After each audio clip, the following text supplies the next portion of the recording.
اللہ اللہ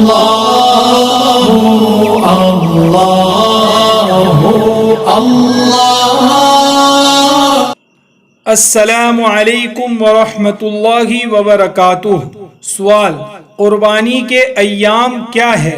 جواب: قربانی کے ایام 3 ہے، یعنی 10، 11 اور 12 ذی الحجہ۔ اس سے پہلے یا بعد میں قربانی معتبر نہیں ہے، یعنی صحیح نہیں ہے۔ سوال: کون سے دن قربانی افضل ہے؟ جواب: 10 ذی الحجہ کو قربانی کرنا سب سے افضل ہے، اس کے بعد 11 اور 12 ذی الحجہ کا درجہ ہے۔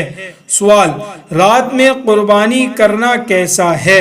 جواب: قربانی کے دنوں میں رات میں قربانی کرنا بھی کراہت کے ساتھ معتبر ہے، لیکن روشنی وغیرہ کا اچھا انتظام رکھے، ایسا نہ ہو کہ اندھیرے کی وجہ سے ذبح میں کمی رہ جائے۔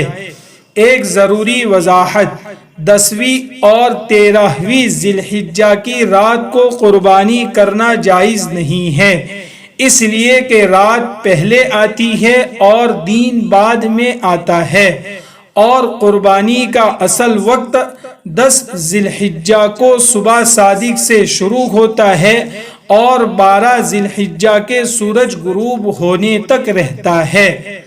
حوالہ: کچھ زیادتی کے ساتھ کتاب المسائل، جلد نمبر 2۔